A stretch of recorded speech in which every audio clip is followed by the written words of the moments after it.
Oh boy, everybody. Meta and Yandex just got caught red-handed de-anonymizing people through their native apps that you might install on an Android device, as these apps talk to websites in the browser to collude against you and de-anonymize you. So how does this work? Here's the fancy image that the researchers made, but we're going to walk through it perhaps a bit more simply. But first, we want to look at what devices are affected. This research paper was looking specifically at Android. iOS most likely has the same issue present, but they were looking at specifically Android. So, Chrome, the Yandex exploit, and the Facebook exploit, both affected. Microsoft Edge, both affected. Firefox, pretty much both affected. Um, they were kind of mitigating the Facebook one implicitly, but yeah, they're working on a fix, though, which is cool. DuckDuckGo, minimally affected. They have block lists, I believe, for general ad blocking. And those lists caught some of these tracking methods accidentally, but then the researchers reached out to DuckDuckGo, and DuckDuckGo added these new sites to their block list, so now they're not affected. And Brave actually did the best, which I was surprised because they're, based off of Chromium. So generally, it's easy to take shots at Brave and be like, oh, you're not really, sentient. You're part of Chromium, which is Google. But they actually did the best. So props to Brave. Not affected because localhost communications require specific consent, and there's also a block list. So, localhost communications require specific consent. Why are the rest of these browsers not doing it? I don't know, and we'll see why they should be.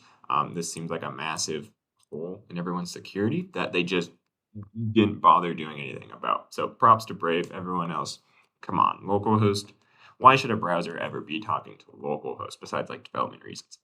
All right, so why is this bad? Imagine you are an internet traveler and you had, all your logged in accounts on your browser, and then you decide, hey, I want to, let's say, open up an incognito tab and, use an alternate account. Maybe you're using multiple identities for a site or something, right? What can happen if that site you're logging into includes the meta tracking? We'll just keep using that example. What will happen? So you logged in the first time with, say, your real name, right? Then the site that has your real name, whoop, sends that data to Facebook. It associates it with your real name. And it's like, okay, Oliver is Oliver. Whoop, sends it off to Meta. Now you go to that site under, my alias, Timmy. And now Timmy loads the site, but then it has the meta tracking. And then the meta tracking queries the Facebook app and it's like, oh, well, the phone that's logged in as Oliver on Facebook just logged in as Timmy on the browser, whoop, sends it off to Meta, relates the accounts. You're probably the same person. You're no longer de-anonymized, or you've been de-anonymized. You're no longer anonymous, and you've been unmasked, and they can now track you better. Clearing your cache won't fix this because the cache is over in the Facebook app. And then really the data is just being offloaded to a server, which you don't control because the cloud is just someone else's computer. So mitigating this, it's pretty hard. Basically, you have to do what Brave did and just not let localhost communications happen, which you'd think would be normal. So let's say you're curious if your device is being compromised in this way or a similar way, or there's just a malicious connection going out in general. How do we test for that? So first, you need a Linux device. Step one, if you're using something like Windows, uh, you're just screwed. If you're using Apple, you're also just screwed. Just assume you're being tracked. That these companies make money off of that, so why would you assume otherwise? But let's say you're using a Linux device where you have the reasonable expectation to not be tracked, but you're concerned an app still might be. What we can do, similar, very similar actually, to how the researchers found this, because Android is technically running Linux. However, to preface that against the previous statement I just made about reasonable expectation of privacy, do not expect Android to be private because generally you're running an OS that was built at, let's say, Samsung, and Samsung's going to inject their own tracking garbage into it. But let's say you're, running Arch Linux or something, a reasonable OS. Um, and you are still concerned about tracking, we can use commands very similar to what the researchers did. Netstat with the no tap flags. If you're curious about what these do, you can just go man netstat, and then you can, what is the P flag? Oh, because I'm at the bottom of the page. And then we could be like, oh, P shows us the program name, right? You can just search in a man page. All right. So now here are all the programs running on this Linux device. Obviously, I'm running Windows, right? But this is a work computer. I would not run Windows on an actual computer that I own. This is just running in WSL.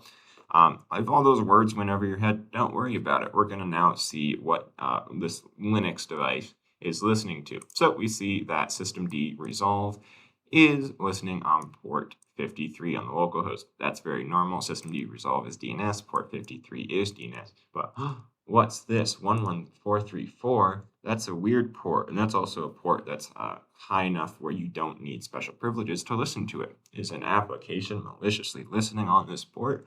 Well, we just scroll over and we go, oh, it's Olama. I forgot to start Olama. If you don't know what Olama is, it's like a local AI program. Not super important, and this, I believe, would be Docker. But anyways, Olama is running. We're like, oh, let's pretend Olama is malicious. It's not, but let's pretend it is. And oh no, Olama. Now we could find out that we could, just kill it like this. I'm not going to do that. What I'm going to do is system control stop Olama, and that's just going to stop the service that's running because I know it's running. And then there we go, Olama here.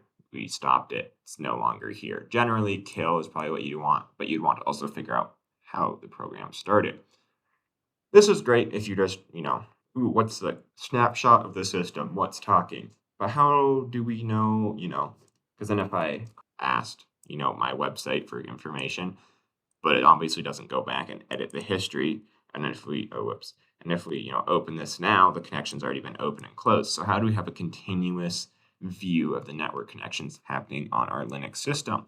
That's where I want to tell you about a program called Bandwidth. You can install it from this address here, just git clone and then build. It's written in Rust, so you'll need cargo. All right, so let's say we run it. Bandwidth TNS. That's what I wanted to do. This was the command we wanted to run. All right, so we run it, brings up a nice TUI, terminal user interface. That's what that stands for, by the way. And we see not a whole lot of connections are happening. That's a good sign. Let's start a connection so we see some information. We'll go ahead and curl my website, and we see curl produces some data, and we see where it went. Because of the flags we used, it will be total cumulative because we use the T flag. And we could also, curl google.com. And we could curl, git.oliveratkinson.net, whatever. And now we have some data. We can see, oh, the loopback address, is doing some DNS requests. These are going to be HTTP outbound. That would take a whole other video to explain why they have the ports like this. And then we see that the actual Ethernet connection is outbound requests. And they're going to, these remote addresses, and then these applications are making them. So Bandwidth is a very useful program. I'll probably throw a link to it in the description if it lets me. And that's about all I have to say on that.